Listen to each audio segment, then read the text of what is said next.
اس کے ساتھ ساتھ وہاں پہ کشمیر کے اندر جو بڑھتی ہوئی کرپشن ہے اس پہ ان لوگوں کا مطالبہ تھا اس کے لیے ایک احتساب بیورو بنایا جائے اور اس کو شفافیت کے ساتھ چلایا جائے. تیسرا جو وہاں پہ حکومتی وزراء اور جو بیوروکریسی کی مراعات ہیں اس کو ختم کیا جائے. اچھا اس قسم کے طلبہ یونین پر پابندی اس قسم کے مطالبات تھے جو تقریباً آلموسٹ تسلیم کرنے والے تھے اور اس حکومت نے تسلیم کیے تھے. لیکن ان میں ایک تو مطالبات ایسے تھے مثلا آٹا اور بجلی والا، کیونکہ اس میں وفاقی حکومت کے بغیر بجلی کا مسئلہ تو نہیں حل ہو سکتا تھا. آٹے کی سبسڈی میں بھی انہیں وفاق سے پیسوں کی ضرورت تھی. لیکن ہوتا کیا ہے، تسلیم کرنے کے باوجود 1 سال گزر گیا، ان پہ عمل درآمد نہیں کیا گیا. کسی کام کو جو ان کے مطالبے جو ان پیش کیے تھے کسی مطالبے کو اس کا حل نہیں کیا گیا، صرف کاغذوں کے اوپر سائن کر دیے گئے. اب 11 مئی کو ان لوگوں نے دوبارہ پروٹیسٹ کی کال دی وہاں پہ. جب انہوں نے پروٹیسٹ کی کال دی تو بجائے اس کے کہ حکومت اس پروٹیسٹ پہ اپنی جو پرانی غلطی ہے اس کو تسلیم کرتی اور ان مطالبہ جو تسلیم کیے ہوتے اس پہ عمل درآمد کرتی، حکومت نے ان کے لوگوں کو گرفتار کرنا شروع کر دیا. جب ان کے گھروں سے ڈڈیال اور میرپور سے لوگوں کو گرفتار کیا گیا اس کے بعد کشمیر کے عوام بفر گئے اور وہ پھر سڑکوں پہ آئے ہیں. اب اس میں تمام طبقات شامل ہیں، اس میں وکلا بھی شامل ہے، اس میں اسٹوڈنٹس بھی شامل ہیں، تاجر بھی شامل ہیں، بالکل، اور بہت سارے طبقات. لیکن اس کا جو فائدہ اٹھاتا ہے وہ بھارت اٹھاتا ہے. آپ کو پتہ ہے اس کا اپنا ایک ایجنڈا ہے. بالکل ہے. جب وہاں پہ احتجاج کی کال آئے گی، لوگ سڑکوں پہ آئیں گے، وہاں پہ مار دھاڑ ہوگی تو اوبیسلی اس کے اندر بیرونی جو مداخلت ہے وہ بھی سامنے آئے گی. اور اب وہاں پہ تشدد کے واقعات پیش آئے ہیں. وہاں پہ پولیس کی جانب سے فائرنگ اور شیلنگ کی گئی، اور جو کشمیر کے وہاں پہ مظاہرین تھے ان میں سے بھی ایک سیکٹر وہ ہے جنہوں نے وہاں پہ فائرنگ کی ہے. اور ایک پولیس کا کوئی مرحل assistant A S I assistant sub inspector وہ اس میں شہید ہو گیا. کوئی ایک کشمیری، ہم نے وہ ویڈیو آپ نے دیکھی ہے، وہ دریائے نیلم سے پولیس کے خوف سے وہ گرا ہے، وہ وہاں پہ وفات پا گیا، اور بہت سارے لوگ وہاں پہ زخمی ہوئے ہیں. اب آج سننے میں آ رہا ہے کہ چیف سیکرٹری آزاد کشمیر کی جو جوائنٹ ایکشن کمیٹی ہے، ان کی عوامی ایکشن کمیٹی، ان کے ساتھ آج مذاکرات ہوئے ہیں جو خاصی حد تک کامیاب ہو چکے ہیں. اللہ کرے کہ یہ کامیاب ہو جائے اور کشمیر کی صورتحال نارمل ہو، کیونکہ کشمیر میں جب حالات خراب ہوں گے تو بیرونی طاقتوں کو اس کا فائدہ پہنچے گا. کیونکہ ہم مقبوضہ کشمیر کو لینے کے لیے تغدو کر رہے ہیں. ہم آج تک اپنے اس ٹرانس پر کھڑے ہیں. انڈیا کے ساتھ ہماری لڑائی یہ ہے کہ مقبوضہ کشمیر کو لینا ہے، لیکن ہم اپنے کشمیر میں جو حالات خراب کر رہے ہیں اس کو کنٹرول کرنا سب سے زیادہ ضروری ہے. ٹھیک ہو گیا. نشاط صاحب، لیٹسٹ ڈیولپمنٹ جو رہی وہ یہی رہی کہ مطالبات بھی ان کے مانے جا چکے ہیں، اور اس کے بعد ہم نے یہ بھی دیکھا کہ ایک بڑا استعفیٰ بھی جو ہے وہاں سے سامنے نظر آتا ہے، جس میں chairman Azad Kashmir board of investment جو ہیں انہیں استعفیٰ دینا پڑ جاتا ہے کیونکہ ان کی کچھ غفلتیں ایسی تھیں جس کی وجہ سے صورتحال یہاں تک پہنچی. اعظم صاحب نے جس طرح سے بات کی کہ یہ ہمارے وہ ایریاز ہیں کہ جہاں پر تھوڑی سی بھی کوئی ایکٹیویٹی اگر ہوتی ہے تو اس کو کہیں اور سے واچ کیا جا رہا ہوتا ہے اور اس کا ریئیکشن بھی پھر آتا ہے اور پھر وہ پوری عالمی دنیا کے سامنے اس کو ہائی لائٹ بھی کیا جا رہا ہوتا ہے. یہ سچویشن جو کریٹ کی گئی یا جس طرح سے ہوئی ہے، اس کو ڈیل کرنے میں آپ کس کی غفلت سمجھتے ہیں؟ اور یہ جو سارا کچھ ہوا ہے، جتنا بھی میس کریٹ ہوا ہے، کیا اس کو روکا جا سکتا تھا ٹائملی؟ بسم اللہ الرحمن الرحیم. پہلے میں چوئی صاحب کے انٹرو کی کچھ چیزیں جو ہیں جن سے میں اختلاف کرتا ہوں وہ ٹھیک کر دوں اپنی نظر میں، میری نظر میں. جی چوئی صاحب کو برا نہ لگے کہ میں ان کی کریکشن کروں، میں اپنی نظر میں. نہیں، آپ کی اپنی رائے ہے، میری اپنی رائے ہے. پہلی بات تو یہ ہے کہ اس ملک کے اندر ملکی تاریخ میں پہلی بار تحریک عدم اعتماد آئینی طریقے سے کامیاب ہوئی. ایک حکومت جو ہے وہ گھر گئی.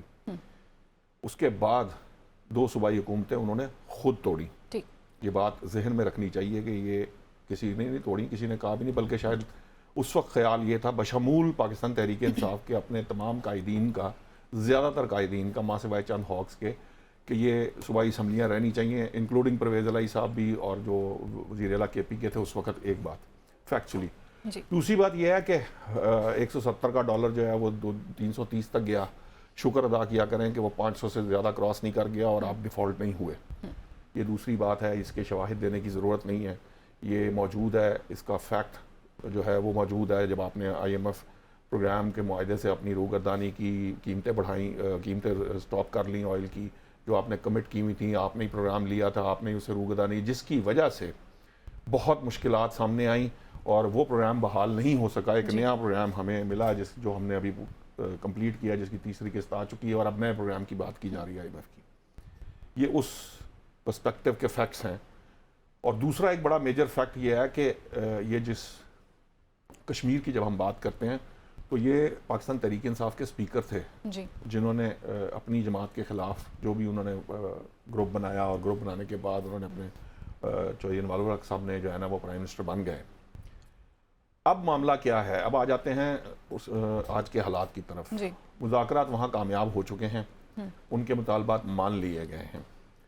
مطالبات میں جو چیز مانی گئی ہے وہ یہ ہے کہ پیداواری لاگت جو بجلی کی ہے اس کے مطابق ان سے پیسے وصول کیے جائیں گے, ایک بات. دوسری بات یہ کہ آٹے کے لیے سبسڈی دی جائے گی.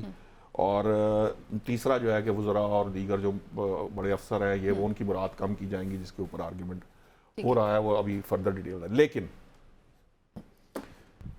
تھوڑی کنٹروورشل سی بات ہے. جی جی بات یہ ہے کہ آزاد کشمیر میں بجلی چوری ہوتی ہے تقریباً 40%. ٹھیک ہے. وفاق کو 50 سے 90 ارب تک جو ہے نا سالانہ وہاں پہ دینے پڑتے ہیں آزاد کشمیر کو. اب بات یہ ہوئی تھی کہ چونکہ منگلہ کا جو معاملہ ہے, منگلہ کی جب تعمیر ہوئی تو اس کے وقت آزاد کشمیر سے یہ بات کہی گئی کہ آپ کو سستی بجلی فراہم کی جائے گی. یہ ایک غیر رسمی معاہدے کے تحت, یہ 2004 کا ایک غیر رسمی معاہدہ ہے. اچھا, اس کے ساتھ ساتھ یہ ضروری ہے کہ یہ یاد رکھا جائے کہ جو 3 طرح کی وہ واٹر بوز چارجز ہوتے ہیں وہ حکومت پاکستان ان کو ادا کرتی ہے, رائلٹی ہے وہ ان کو ادا کرتی ہے. بجلی کے ٹیرف ہیں وہ رعایتی قیمت پر دیتی ہے, ₹2.59 یا ₹2.69 اس کے قریب کہیں ان کا یونٹ ہے.